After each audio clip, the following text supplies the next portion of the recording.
Hi, I'm Noelle Marshall with the Co-Creators Convergence.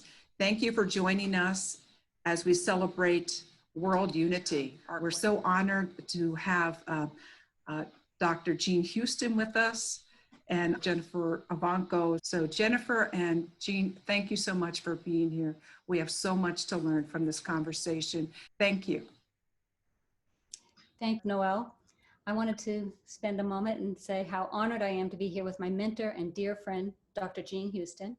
She has been an incredibly rich and powerful influence in my life, inspiring me to move beyond an ordinary, quiet, less than remarkable life, to engage with the magic of the possible, to step into a larger story, to dare to dream, and in that dreaming, to dare to become. Dr. Jean Houston is one of the most foremost visionary thinkers and doers of our time. A scholar, philosopher, and researcher in human capacities, she has been regarded as one of the principal founders of the human potential movement. She found herself curious about highly creative people and spent years studying the 20 top minds of our time. She has known some of the most fascinating people, from Eleanor Roosevelt to Margaret Mead, and I've even heard a wonderful story how she inspired a song with John Lennon. Marianne Williamson has said that Jean Houston is one of her deepest sources of inspiration. Jean helped Hillary Clinton write a book, It Takes a Village. And she is an active consultant to 35 leaders in countries all around the world. In fact, she has traveled and worked internationally in over 100 countries. And I can tell you personally that she's very tough to keep up with. She is a prolific writer, author of 25 books, including Manual of the Peacemaker, A Passion for the Possible Human, A Mythic Life, Learning to Live Our Greater Story, and Jump Time. When I was approached about this event and asked the question, how do we bring humanity to that next level with peace and unity? There was no one I could think of that would be able to inspire each of us to that answer more than Jean Houston. Welcome, Dr. Jean Houston. Thank you so much, Jennifer. What a pleasure to be with you all. Jennifer, it's actually 33 books, but who's counting? Like I said, you can't keep up with her. But you know, I'm just thinking of my dear friend of so many years who has just spoken. And you know, the fact is, I would say to her, as I said during the time that she was part of the election process, for goodness sakes, girl, every day go out there and put out the message of the alternative government. The alternative government that is the one that is feisty and rich and spicy and is ready to give real, brilliant ideas, and not just ideas, but to create communities of practice all over where people can grow together and become together. Dear friend, this is really your time, because politics as we have known it is in arrears, is dying. And there is a new force which you represent, dear friend. And if you would just play the alternative government and what happens with the marvelous ideas and things that happen day by day, just think where we all could be. I'm going to give her a call after this. Tell her why. Anyway, it's so lovely to be with everybody. And I believe that what is the nature? What's happening? Where are we going? Where are we going? Yes. Well, the question that was posed was, what does humanity need now to bring about peace and unity? Mm-hmm. I think about your talks from 10 years ago. You were talking about how this is the time and we are the people. Mm-hmm. And I would just love to hear what you see in how we're progressing.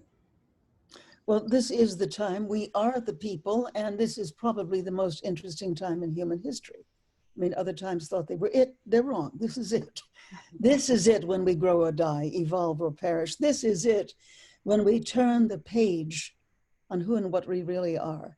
It is this that within each one of us is simmering the new genes of a new creation, a creation that is the regeneration, the regenesis of human nature, the regenesis of human societies, the recreation of ways in which we interact with each other, the breakdown of the membrane between people, the dying of the old senses of otherness. In fact, we're crossing the great divide of otherness. The movement towards a higher unity, and I personally believe codings coming to us from the universe herself. We now know that we don't just live in the universe, but indeed the universe lives in us. Do you realize what that means? This is just decent basic quantum physics. It means that we have access to totalities. How we work with these is something else. We're in a renaissance. Renaissance from the Italian rinascita, rinascita, rebirth. And when we look at the time of Renaissance, it's fascinating. It was preceded by such a gigantic time of troubles in the famous 14th century, with plagues everywhere, with a huge amount of the population of Europe wiped out, with constant wars. And yet, out of that complete collapse of societies was engendered the Renaissance, the time of radical renewal, the time in which a man like Leonardo da Vinci would go deep into himself, study the chromatics and the hues of his own inner space, and come out with an evolution of understanding that led to an incredible cosmic unfolding of inventions, of ideas, that we are still working towards. I mean, you look at his pictures, they were pictures from 500 years in the future. That's something else that we discover in quantum physics. Time is simultaneous. Past, present, and future are simultaneous. Mm. Whenever I, as something of a cultural historian, when I study the evolution of anything, we find out there's always the time of troubles, whether it is in a mammal or a lizard or what have you, or a human being. Tremendous time of troubles that precedes the time of systemic awakening and transformation. That's where we are. And I don't believe that we're just in the middle of the time of troubles. We're coming towards its edge. And with it are coming factors of renewal that have really not been seen before. And I said them, regenesis of human nature. People are going inside themselves, aren't they, Jennifer? Mm. I mean, the very fact of the evolution of many of the classic mystical paths, especially those that have to do with entering, meditation, contemplation, finding the gold of the psyche, finding what Rumi could call, what did he call it? The treasury of unseen generosities. My Sicilian grandmother would sometimes look up at the sky, at the star-strewn sky, and she would say, abbondanza. Then she would look in a baby carriage, and she'd say, abbondanza. And then she would say, Gina, only she called me Januzza, inside, you and me, abbondanza. It means a lot more than abundance. And we're coming upon being so much in a time of colossal dislocation, systemic transition of everything. This has allowed us for an entering vision that is giving us the potential of deep abundanza. If I ask you, you're about 50 years old or so, is that right?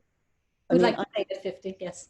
I'm 83, People say, oh, you can't age. No, I can't age because I'm half Sicilian. If you're half Sicilian, you don't age and you have 18 dependents, but that's another story. But the thing is, look at what you have seen in your life that has changed radically. Mm. Look at let's just hear from you, Jennifer. What is unfolding in your life? Oh, my life is completely changing, especially now. It's going from a career and CEO and business into more of a introspective and going back to find those creative ideas inside that I have to. And that's when I touch into that, then my life flows so much better and in business and in life. And so there's so much change, constant change. But then I think I connected to you at a time in my life when I was influenced by that change, because Jean, you step into working with Jean and suddenly your life goes on high speed. We are in hyperdrive, and opportunities and synchronicities start happening because you start paying attention to what's coming in from inside out. I am very fascinated by the changes that I'm seeing from a different perspective of what's going on with this polarization in our government and in politics, and how people are being forced into that inner realm that you teach us to go to. And not only just go and touch this inner landscape, but actually to come out with something practical and some way of making a difference and doing something. I'm not sure if that's where you wanted me to go, but. No, but I think what you're stating is the obvious, that we are in Renaissance times, in which there is a new understanding of the value of who we are. There is an excitement and existential significance. People no longer appear inconsequential. And there's an extraordinary proclamation of a new order of human dignity and human possibilities. And that's what we're experiencing. The internal world is now knowing the cosmos for its own, and the external world is becoming psychotized. So yes, we find, you know, people like me, people like you, that we are exploring the depth and dimension of human possibilities, but also look at what's happening in societies. Yes, they're breaking down. Just look at American society. Yes, breaking down all over the place, you know. But at the same time, you have the rising of women, as my friend just said so beautifully, the rising of women to full partnership with men in the whole domain of human affairs. So important, because with women, the emphasis is on process rather than product, on making things cohere, develop, grow, become, the way things are interrelated with each other. As women come into the new power, as they come in to a whole new extraordinary unfolding of their inherent aptitudes, this is really what is going to keep the world going. And this changes all societies. When you look right now around the world at the societies that are working, very often, whether they are governors or heads of state or community mayors, in so many cases, who are they? They are women. Mm-hmm. Okay, now this releases men to become whom they really are, you see. So that is so very, very important. At the same time, as I said, there's a breakdown of the membrane between people. All of this that we're seeing around Black Lives Matter is a very dramatic statement that we are all part, not just of mattering to each other, but we're part of a divine unity.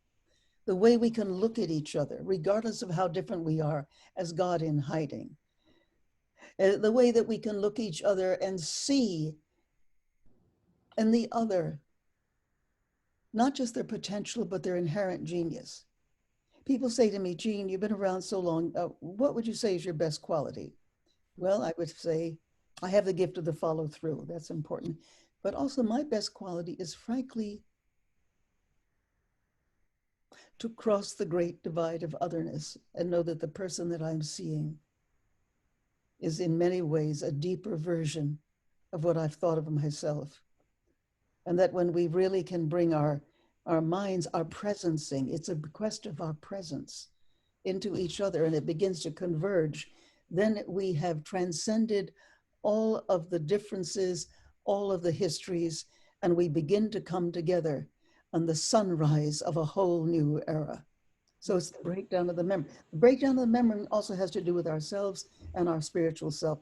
People are letting their souls out of the closet. Because when you get into soul-driven living, whoa, what happens? Not only do you have access to many more ideas, many more codes of possibility, but you also have access to the emerging culture that has to happen if we're going to survive our time. This is the most important time in human history. Truly it is. So that we have that. We have the regenesis of our human nature. There's so many potentials that we can access. We have the regenesis of social forms. We have the breakdown of the membrane, and we have the rising tide of the depths. That each one of us is God in hiding. You know, some people have a hard time proving it to me, but still, it is there. What do you think, Jennifer? What do Well, you think are the great questions of our time? well, actually, I wanted to go back with what you said about seeing in the other people their greatness and their potential. And I think that's a big change in the times between now and the Renaissance of the past, where we had the Leonardo da Vinci's and the individuals that were great, and we followed them or we learned from them. Now it's each of us are stepping into our own greatness and connecting together in groups. And I think that's very important too with this Renaissance, is that it's community. We have to evolve together, and to And if inspire we each other. evolve together, where are we going? You see, this is my big question now. What is the lure of becoming? Huh? What is really pulling us forward to creation? What makes us get out of our chairs and turn off the television sets or stop the social media that goes on all the time and say, who am I? Where am I? I agree to be partnered by the depths. You can give the depths different names like God or the universe. I agree to be partnered. And even if you're not sure what that is, but to begin to walk along, arm in arm with the cosmos, always in a situation of interaction.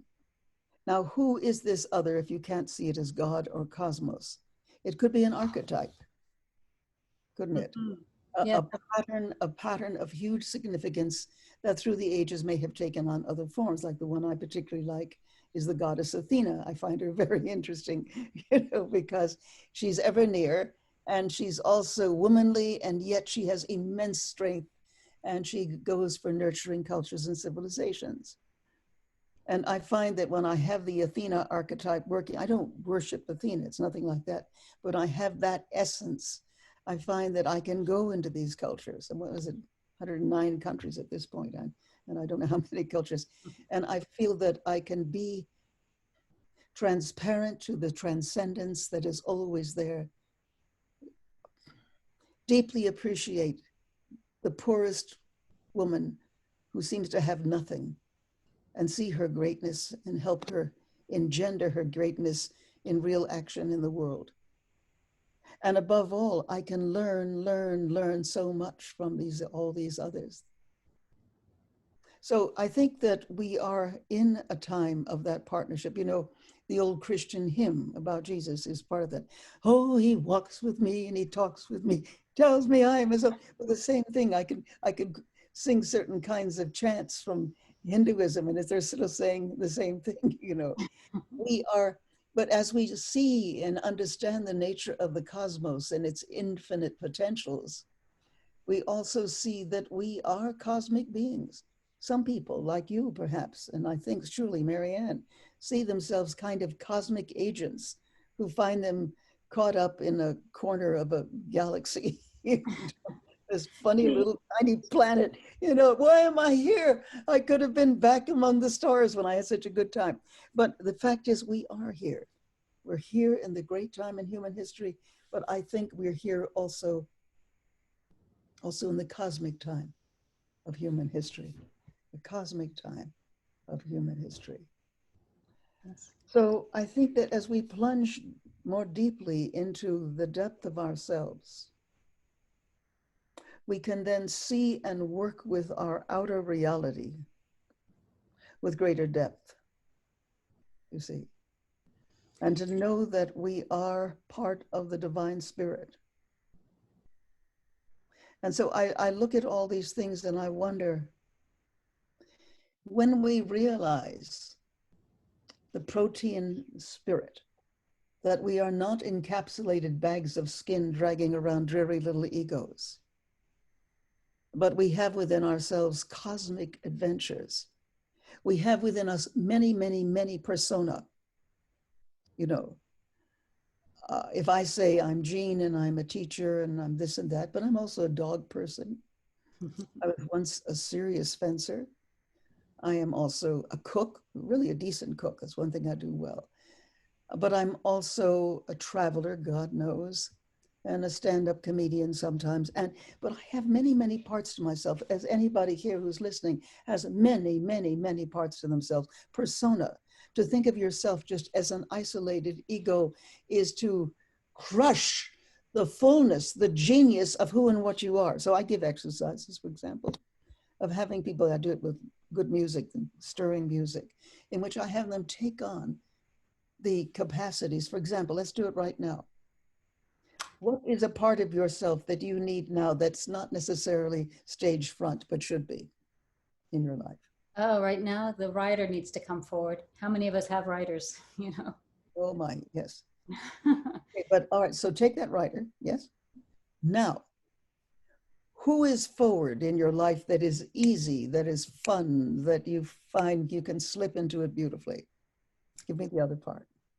Oh gosh, the one that, for me, the meditator, but that's not a very active person. That's all right, but give me just for the benefit of everybody listening. The person that, I mean, I love to go out in nature. I love to be that carefree and work in the garden and play out there. So that part of me is easy and fun, you know? Oh, let's take the gardener, shall we? Yes. The gardener is wonderful. Now get into your gardener persona, just slip it on. And everybody who's listening, choose something that's easy. Like for me, it's the cook. For Jennifer, it's the gardener.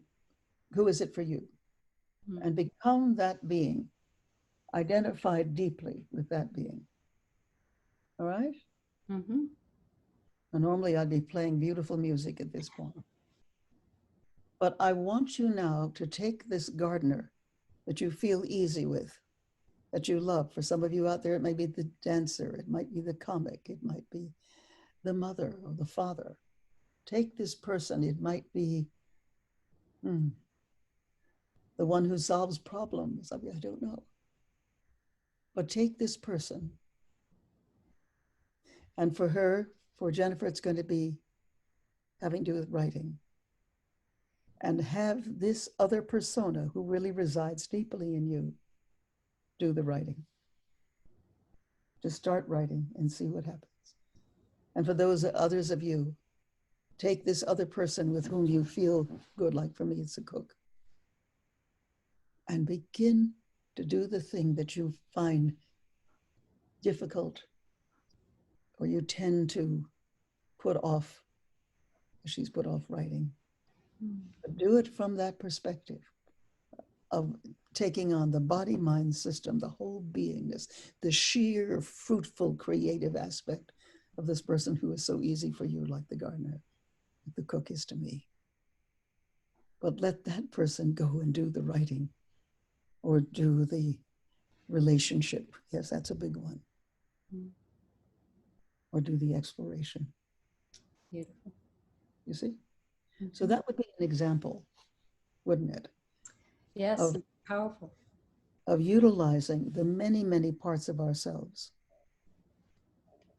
We err greatly. There's two ways that we err greatly. One is thinking that our dogs and cats are less than ourselves. It isn't true. They are other tribes. They are other nations. They've been here a lot longer than we have in many ways. And the other is thinking that we are just this dull ego, local self. And that's only a front face for this immensity, this great cast of characters and huge cast of abilities that we have within ourselves. You know. Yeah, I remember you would have me dancing to find answers and actually moving around the room and using my whole body to thrilling music. And that's how we would find answers or solutions to something practical with business or, yeah, beautiful. Because different parts of us have access to different solutions. But when we insist in a rather patriarchal way, when we insist on trying to be one particular type of self to do everything else, it doesn't work. And this is something that Native peoples know. And so they sit around in their circle and they take a big problem that they might have, like a harvest, say, and they'll have a person who is the comic, another who is the crazy person, another who is the nurturer, another who's the lawgiver. And they look at the problem from being these different kinds of people, you see. See, friends,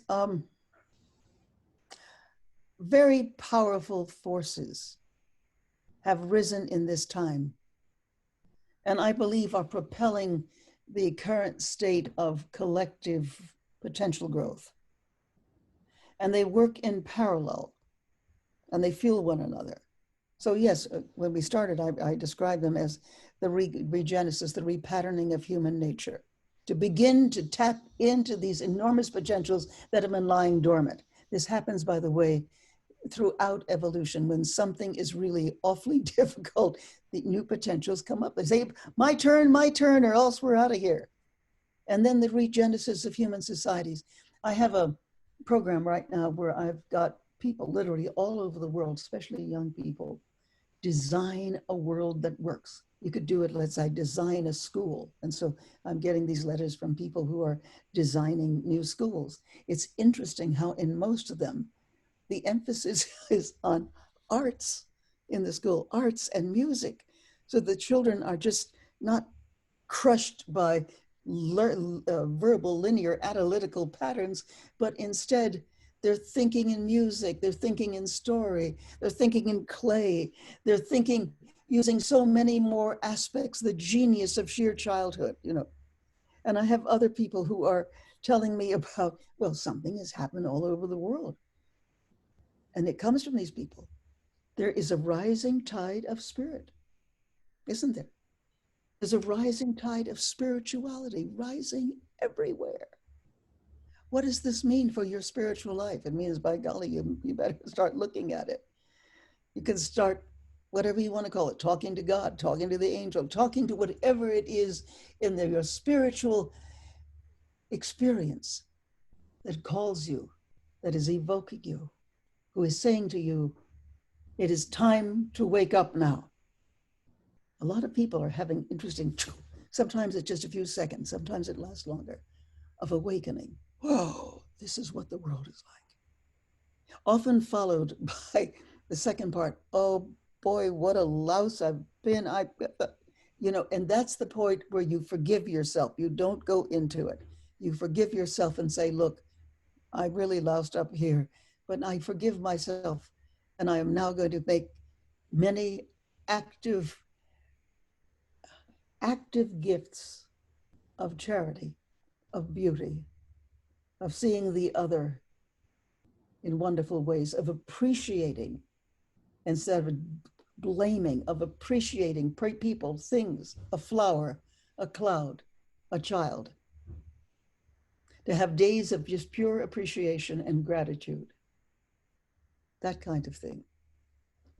And then you find you start to take your own spiritual deepening life much more seriously, I find. And so you do it.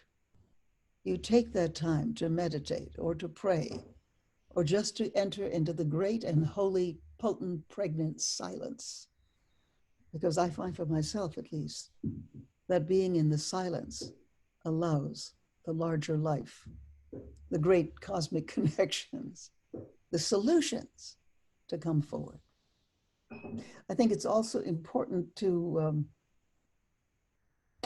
have a group of like-minded friends who are not there to gossip or to blame, but who are there to attune with each other, to move into a higher form of being and to keep spiritual practice going. Yes. Oh, we are in such an incredible time of human history. And I find that most people, given opportunity, given training, can learn to think and feel and know in so many new ways, can become more creative, more imaginative. That's very important, imagination, and aspire to a much larger awareness, one that I find is far better equipped to deal with the incredible complex challenges of life. Now, we all know what dear old Einstein said. He said, we cannot solve problems from the same level of consciousness that created them. Therefore, the consciousness that can find solutions to these problems is always there. Now, I actually, and I don't know if you know this, Jennifer, but I found this out firsthand. When I was about 7, I guess I was 8 years old, I went to a magnificent school. It was a public school in Manhattan. called PS6, which was very advanced. They took us to meet some of the great elders of the time. Helen Keller, for example. When I asked her, why are you so happy? She said, you know, in her, this I'm going to imitate what she sounded like. My child, it is because I live each day as if it were my last, and life in all its moments is so full of glory. And life in all its moments is so full of glory. Yes, she was blind and deaf, but was she damaged? No. With the remaining filaments of her senses, she touched the whole world. And then Einstein, who I also met that same year. I didn't know that. Oh yeah, my class, well, this particular class anyway, we got to go to Princeton, where he was, and we sat down, and he came up. He's a sweet old gentleman, not very tall, lots of hair, I recall. I remember him having 2 different colored socks on. He seemed a little vague. Behind him was a chalkboard all filled with equations. And he looked at us. Do you have any questions? And one of these smart aleck kids raised their hand and said, Mr. Einstein, how can we get to be as smart as you? He said, read fairy tales. We didn't like that answer at all. So another smart aleck said, well, Mr. Einstein, how can we get to be smarter than you? Read more fairy tales. Everybody was just down on that. But I had a hunch of what he really meant.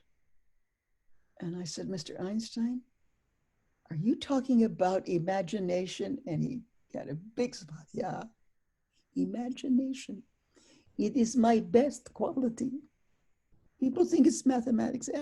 I'm no good at it. I have to hire students to do my math. I have such an imagination. I imagine being on a light beam and traveling through space. That gives me so many more ideas. I imagine this, I imagine that. And boy, did that teach me imagination. Because what is imagination? It's the place in the self where the self touches the mind of God. It's the place where we touch the place of creation. It's where we tap in to universal potentials in whatever way we can. That's what it is.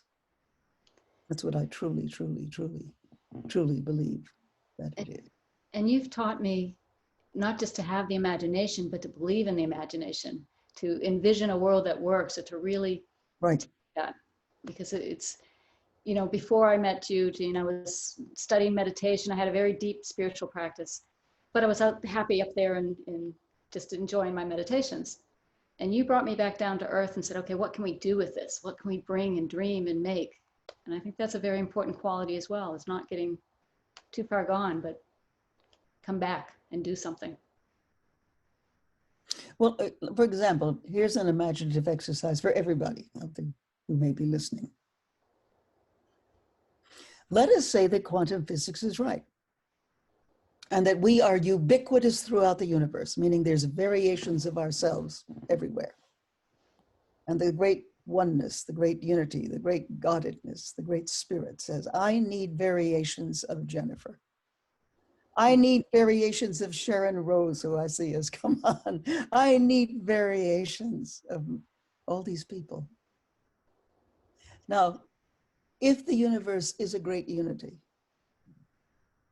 and if hologrammatic is a great hologram in which everything is dynamically connected to everyone else, everything else, then let us say that you need to get in touch with another version of yourself that has taken a different direction. Now, I had an experience which I've never talked about publicly, but I'm going to talk about it now. I have always thought that I was really a musician, but because my books were in show business and we traveled all the time, I didn't get to study music, but I've always felt music. And from the time I was like 3 or 4 years old, I was aware of another little Jean who was playing. And whereas I would play chopsticks, bump, bump, bump, bump, bump, bump, bump, bump, bump, she was already playing wonderful tunes. And occasionally during these years, and even today, I would tune in and I would hear this complex, rich music in my mind. Well, it was about a year ago that I woke up, I sat up in bed, and suddenly in front of me was it was a huge, it was very, very tall, silver instrument. That's the only way I could describe it. It was a silver instrument. And it had, had little apertures. And out of it was pouring the most complex and beautiful music imaginable. And I was so stunned by it. And I felt, golly, this is coming from myself as a contact from my musical self, wherever she is. But suddenly in the next room, I'm a dog person. My big dog began to howl painfully. I thought, what's happened? I ran out and the music stopped. And you say the dog, oh, the dog was saying, oh, at last, because the music was hurting her ears. I came back and the instrument was gone. Now, we could say, were you in some kind of semi-sleep state? I don't know, but it was one of the most interesting experiences of my life, as some part of me was trying to reach out and touch that other part. Now, I recall you and I did a similar experience, didn't we? Yes, yes. Where you had very bad Lyme tick disease. Isn't that true? Yes. Well, tell what happened. Tell what happened. So this is back when you were mentoring me, and you had me move to a place where, to a dimension, actually go in and connect with this other me that lived where the body intelligence was primary. Here where we move with our mind and our sight and vision and external. And there it was a place where you know, when a child sits there and looks at their hand and they're just fascinated with the movement of their hands. And it was that kind of, they didn't lose that in that reality. They stayed with that sensation of what the body is doing in any moment. And so by connecting with her, you moved in the world aware of what each space felt like in your body. And so you became more aware of your own immune system and your own rhythms. And by connecting and learning with her on a few occasions, I was able to get in touch with my own immune system. And I haven't had any issues with my Lyme disease since. It's been 5 years, I think, 6 years. But it was because it was killing you, as I recall. It was not comfortable. It was not good. But you're free of the Lyme tick disease. I'm free, yeah. You know, the other one. Then talk about your brother. What happened? I was going to say the other one that was even more interesting. You know, Jean, you mentioned that you had an affinity towards music, that you loved it as a child. And I've always been fascinated, like probably a lot of people here have been interested in the quantum. And I studied with Deepak Chopra, and I love everything quantum. Mm-hmm. And my brother, when I started, actually it was April Fool's Day when I started with you, by the way. I don't know if you remember that. So I surrendered to the fool and started with Jean. I had this image of, okay, now I'm going to be this great teacher and human potential. And I'm going to, you know, all these things I thought were going to happen in my time with Jean. And right away I get called from my brother about a week into our mentoring that he had pancreatic cancer. He had less than 3 months to live. And so I called Jean up, and right away she's leading me on these deep processes to connect with this other dimension of me, where we studied quantum healing, quantum surgery, how to do that. This other me in another dimension it was a very different world. She had a brother like my brother, but he was healthy, and I was able to do a lot of work with my brother at the quantum level because of this templating. He was in a coma too at that time, is that right? He was in a coma, yes, and we were with him, and you know when somebody walks up behind you, you can feel them and sense they're there. That's because there's that spirit or energy about them. He was in this bed and there was nothing there. He didn't feel like he was in the room. And then worked with this connection as like a bridge to the quantum level. He kept developing leaks in different organs. And I would go in with the template. Jean does a process called entelechy, and it's got the optimal template of the person. And I would use the optimal template of his spleen or liver or different organs and overlay it and allow the information to flow between the two. And it was all things I learned from this other me at that quantum level. Needless to say, that was almost 10 years ago, and he is still alive. They didn't expect him to live. And he's still alive, and he's out sailing, I think, today. Incredible. Well, let me ask you this, since you've had all this experience with me, Mm-hmm. and you've done work in which the self is repatterned.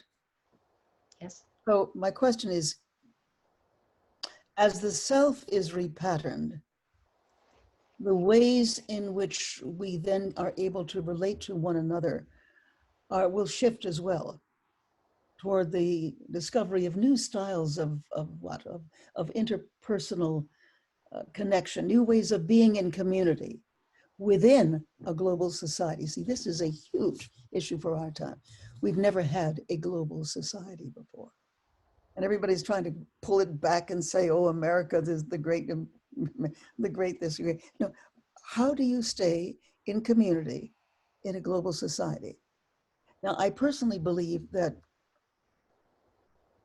the movement seems to be from the egocentric and the ethnocentric to the world-centric, which is a fundamental change in the nature of civilization, which is what, in a sense, this meetings that we're all having is actually doing. Fundamental change in the nature of civilization, which compels a passage beyond the mindset and the institutions of thousands of years. And this is why we're all shaken up. Wait a minute, we did this for the last 7,000 years. What do you do? So critical to this reformation is, as I said earlier, a true partnership society in which men and women join together in the full social agenda. And women's genius is ready to do that and has to do it. And whatever it does, things society seem to work. But we don't yet have the metaphors for a global society.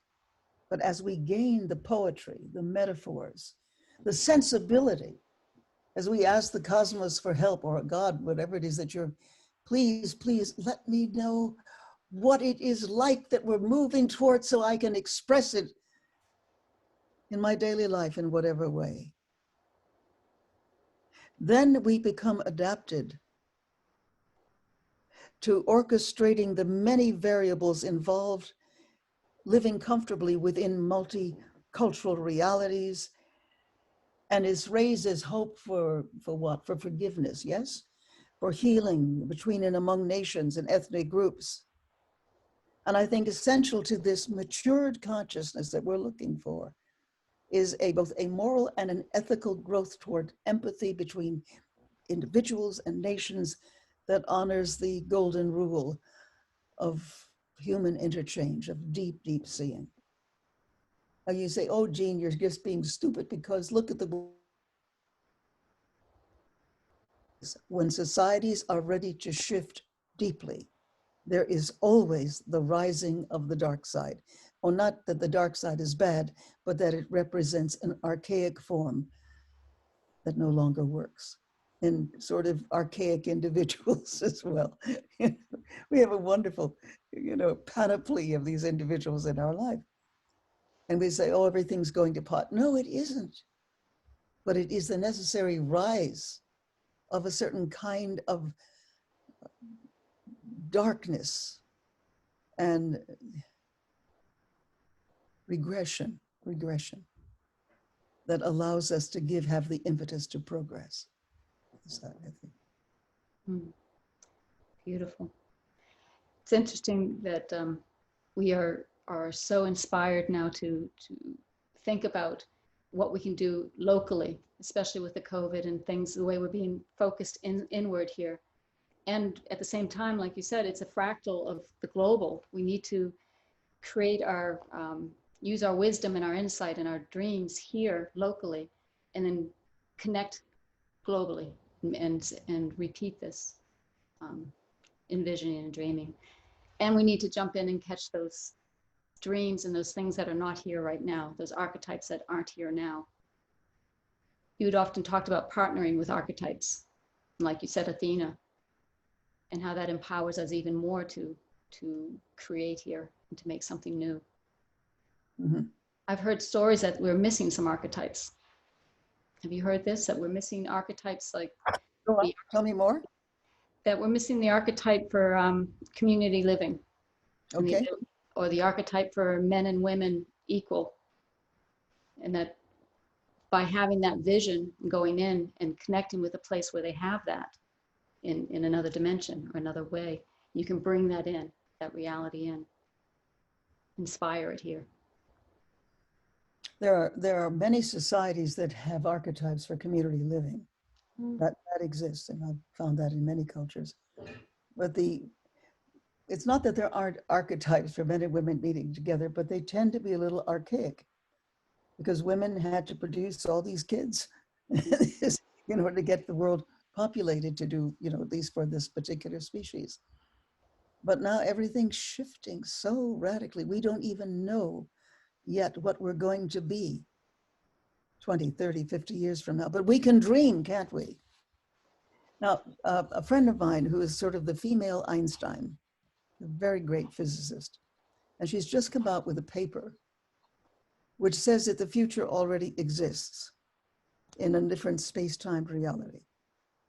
And that this is a very, very eminent European thinker, and by the name of Anna-Louise Smithson, which is Dutch.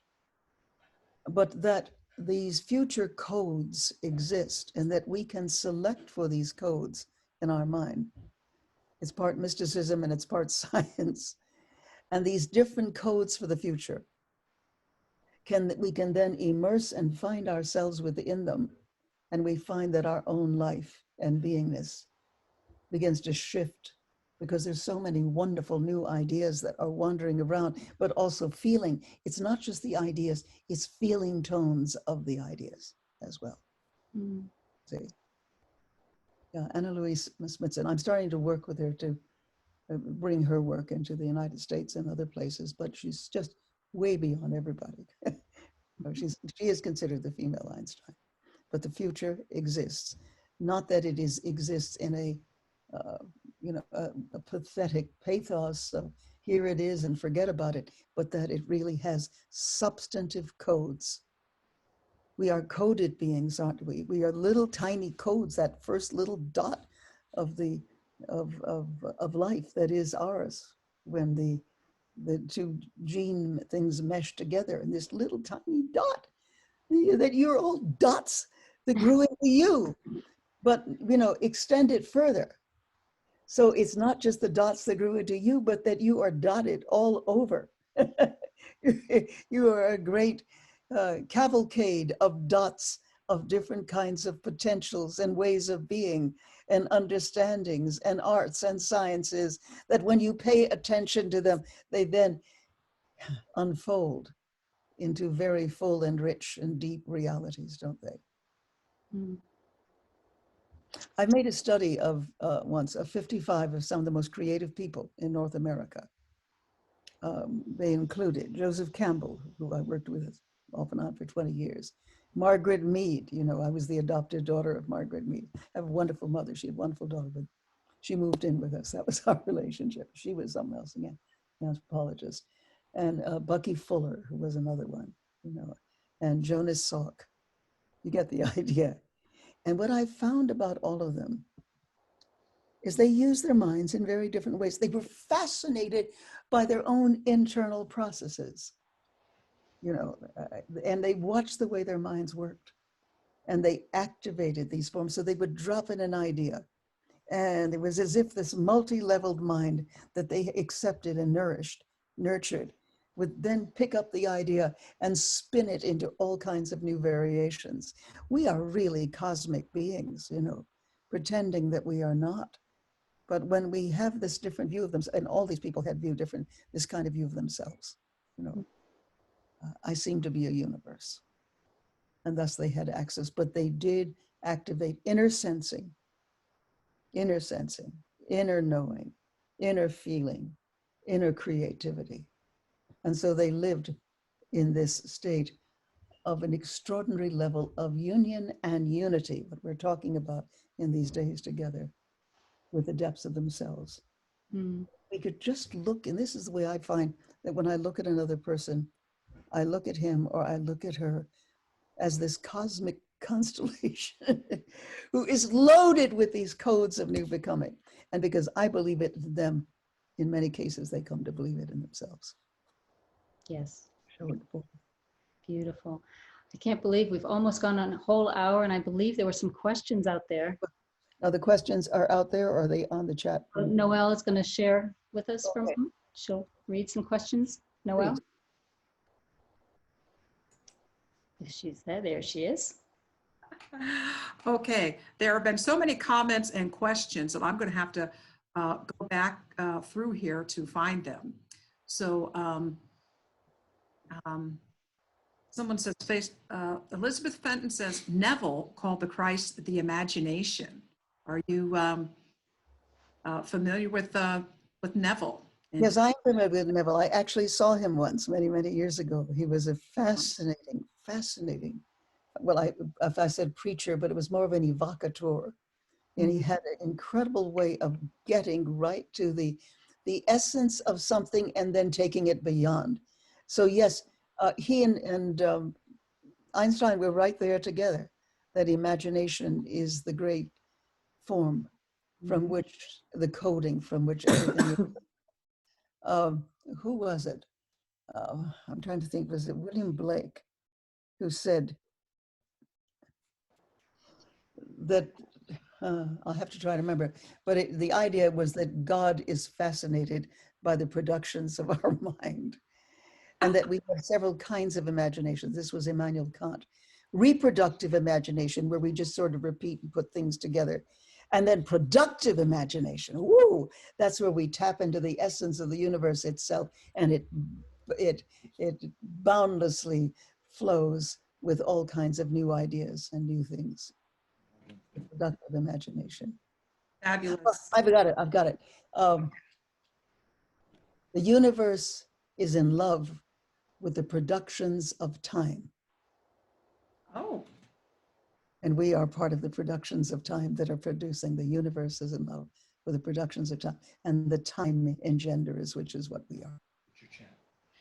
We have one more comment here from Melissa. Crete, 3,400 years ago, had a pretty good archetype for women and men living well together. Women were spiritual leaders. How do you think we lost that archetype, Jean? Any ideas? Well, is she talking about Crete 3,000 or 4,000 years ago, or Yes. 3,000 Yes. or 4,000 years ago? I'm not aware of anything. Well, many ancient societies had that. You know, it wasn't just Crete. It was just that that's the one nearest in our Western mind. I think what happened is the invasion by the Indo-Aryan invaders, starting from, 3,000 years ago, 4,000 years ago, and bringing nomadic patriarchal attitudes that crushed the old sensitivities, the web of kinship between women and men, and brought in their male gods to topple the female gods. It was a mess, you know, and they dreaded the subtlety of the caress and went for, you know, ravaging of women. It was a bad time. And these people went not only into Greece and the southern Mediterranean, but they also spread out into India as well, the other things. And now we are at the end of that period, I hope. And the point is not to let the digital technologies and the artificial intelligences take over. We are still at the beginning of exploring our immensities in our creativity.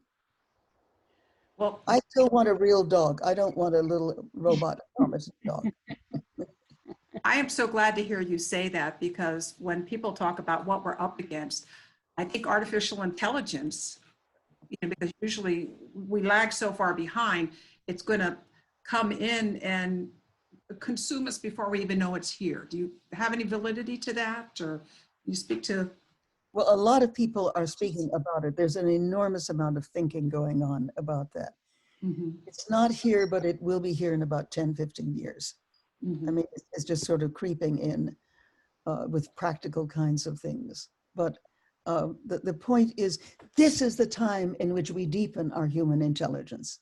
When we look at the genius that we contain and not just look for the objectification of that genius in some kind of artificial device.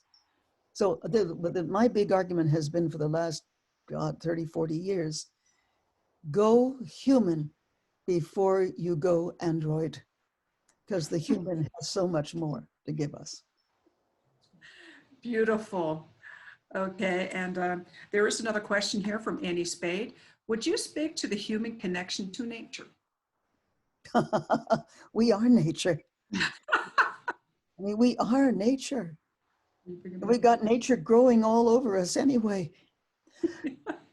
When we dislocate from nature, we lose our souls. Right. We lose who we are. I mean, it is in nature that we often find ourselves again, especially if we can be quiet with nature and just say, ooh, ah, wow, you know, go beyond the ooh, ah, and the wow, and know that you are the latest leaf on the tree of reality. Well, Jean, this has been... We are deep, deep-rooted blossomers. That's what we are. All right. I love that. I'm going to, we're going to need to conclude our time here, but before we do, I think it's so very important. I know you just started a course with the Shift Network, and I want to let people know how you can get together, or how they can find you, and sip more of your wisdom, because we only have an hour here, and that's impossible to fit all that into. They can also go to jeanhouston.com, you know. Okay. Houston.org, and we do a lot of programs. Yeah.